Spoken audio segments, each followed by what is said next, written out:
आज है हफ्ते का दिन और मौसम है बड़ा मज़े का। काफ़ी अर्से बाद धूप नज़र आई है। हमेशा मेरी वीडियोस में अंधेरा ही अंधेरा पड़ा होता है, लेकिन आज मौसम बहुत ज़बरदस्त है। धूप इधर ऐसी होती है कि धूप लगती नहीं है, धूप में भी ठंड होती है। जैकेट नहीं पहने मेरी, और मेरी क्या हालत है ये तो मुझे ही पता है। खैर, नज़ारा चेक कर सकते हैं आप।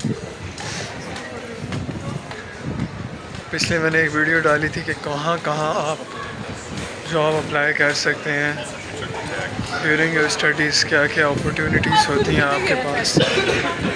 लेकिन इसमें थोड़ी सी बात करेंगे कौन कौन सी कितनी कितनी आपको पैसे दे सकती हैं। हर जगह का अपना अपना रेट होता है, लेकिन मोस्टली यहाँ पे आपको एक लिमिटेड वर्क का आवर्स अलाउड होते हैं, जो कि तकरीबन 20 घंटे बनते हैं। थोड़ा बहुत ऊपर नीचे हो जाए तो कोई इतना बड़ा मेजर प्रॉब्लम नहीं होता, क्योंकि साल के भी कुछ घंटे आपको जो है ना वो दिए गए होते हैं कि साल में आप इतने घंटे मुकम्मल करते हैं। तो वो हफ्ते का मैटर नहीं करता बहुत कि आपने इतने काम करना है। तो बात ये है कि उन 20 घंटों को डिपेंड करता है कि आप किस जगह पे जॉब कर रहे हैं। ज़्यादातर इधर मिनिमम वेज जो है वो 13-14 के अराउंड चल रही होती है, लेकिन थोड़ा बहुत ऊपर नीचे हो सकता है।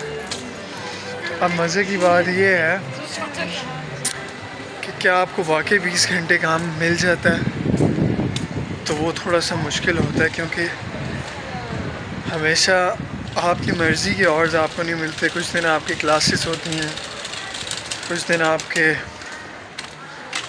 लेट नाइट कह रहा हूँ, दिन में देर तक दिन में क्लासेस चलती हैं, तो उसमें फिर 20 घंटे करना पूरा मुश्किल हो जाता है। ज़्यादातर बच्चे जो हैं वो 18 घंटे 17 घंटे, लेकिन जो डिलीवरी जॉब्स कर रहे होते हैं वो 20 घंटे इजीली कर लेते हैं, क्योंकि आपकी मर्ज़ी के घंटे होते हैं। लेकिन अगर रेस्टोरेंट पे जॉब है या किसी वेयर हाउस पे जॉब है, तो वो पक्की 8 घंटे की शिफ्ट आपको लगानी पड़ती है। तो वो 2 दिन का हो जाए तो वो 16 घंटे बन जाते हैं। Then also you are left with 4 hours. तो वो कहाँ पे लगाएंगे वो आपको पता है कि कहीं और अगर आपको जॉब मिल जाती 4 घंटे की, तब जाके आप 20 घंटे मुकम्मल कर सकते हैं। लेकिन फ़र्ज़ करें यानी आप 20 घंटे कर रहे हैं और ये हफ्ते की बात चल रही है। हफ्ते में 20 घंटे करेंगे और इसको आप मल्टीप्लाई कर दें, 14 से आप मल्टीप्लाई कर दें, तो ये बन जाते हैं इतने पैसे। और इन्हीं 4 को आप कर दें महीने के 4 से, यानी इन्हीं 4 हफ्तों को आप महीने में 4, और फिर यही 4 हफ्ते जो हैं वो महीने के 80 घंटे बन जाते हैं। तो 80 घंटे को आप अगर मल्टीप्लाई करें 14 से, तो ये पैसे बनते हैं। टोटल अमाउंट तब बनेगी जब आप पूरे घंटे अपने काम करेंगे, लेकिन अमूमन as I have mentioned it's not really possible to work all your hours. थोड़े बहुत रह रू भी जाते हैं, लेकिन थोड़े चालाकी से आप काम करें, 2-3 जगहों पे आप अपना हाथ पाँव फैला के रखें, तो इट इज़ 100% पॉसिबल कि आप अपने घंटों से ऊपर भी जा सकते हैं बहुत आराम से, क्योंकि आपको 2-3 जगहों से काम मिल जाता है और आप उधर ईज़िली एडजस्ट कर पाते हैं। एक के पास ना हो तो फिर आप दूसरे के पास चले जाते हैं, तो आपके जो रहते हैं 2-4 घंटे वही पूरे हो जाते हैं। अब बात आ जाती है कि आपके टोटल एक्सपेंसेस कितने बनते हैं इस सब। तो एक्सपेंसेस सीधी सी बात है वेरी करते हैं। सबसे बड़ा एक्सपेंस आपके यहाँ पे रहने के लिए आपका कमरा होता है, या जो आप अगर स्टूडियो लें जिसके अंदर आपको सब कुछ मिल जाता है कमरे के अंदर, तो शेयरिंग में लें तो एटलीस्ट आपको 500 तो जहन में रखना पड़ता है कि 500 तक ख़र्चा होगा। लेकिन अगर आप स्टूडियो लेते हैं तो फिर आपको जहन में रखना चाहिए कि एटलीस्ट 600-700 तक ऑलमोस्ट आपका ख़र्चा होता है। तो ये सारी डिपेंड करती हैं कि आप कितना ख़र्चा कर रहे हैं अपने रूम के ऊपर। अगर यूनिवर्सिटी डॉम में जाएं तो वहाँ पे भी तकरीबन इतना ख़र्चा होता है। उसके अलावा बात करें आपके जो पैसे बनते हैं खाने पीने के, तो खाने पीने का भी मैंने पहले भी बताया कि खाने पीने का भी डिपेंड करता है कि आप कैसा लाइफस्टाइल जी रहे हैं।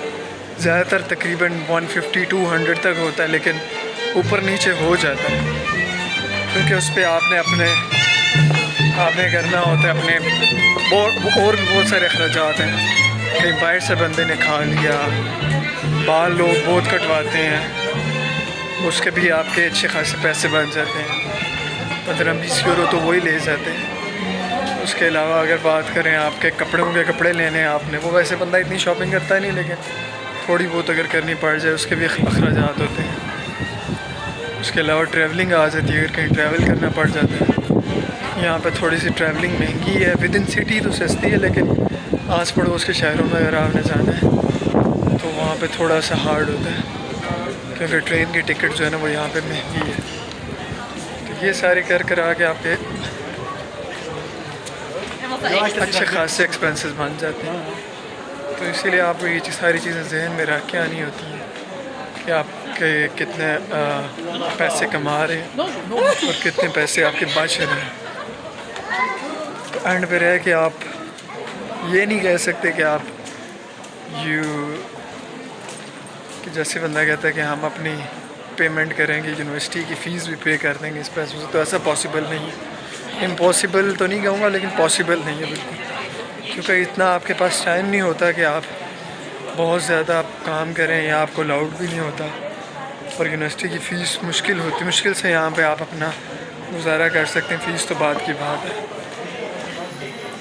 बहुत ज़रूरी बात आपको मैं बता दूँ, जो आपको पता होनी चाहिए कि आने के वक्त से लेकर 2 महीने तक आप यहाँ पे कुछ भी नहीं कर सकते हैं, कहीं पे नहीं जा सकते हैं, कहीं पे अप्लाई नहीं कर सकते। तो 2 महीने का ख़र्चा एटलीस्ट आपके होना चाहिए पास, क्योंकि जब आप आते हैं तो थोड़ी बहुत फ़ीस पे करनी पड़ती है। आते साथ आपको ब्लॉक अकाउंट भी नहीं मिल जाता, क्योंकि उसके लिए आपके पास बैंक अकाउंट होना चाहिए। उसके अलावा आपके डिपॉज़िट भी देना पड़ता है। तो ये कुछ ना कुछ अपना जो है ना वो ख़र्चा मर्चा वो लेके आना चाहिए आपको, ताकि आपके 2-3 महीने ईज़ी, 2 महीने तो मैंने मिनिमम बताया ना, ये 3 महीने तक आपके पास टारगेट होना चाहिए, लेकिन 2 महीने का करके है लाजमी। उसके बाद जब आपको आपका रेजिडेंट परमिट मिल जाता है और उसके लिए कैसे अप्लाई करना है, वहाँ पे एक और वीडियो उसकी बनाएंगे।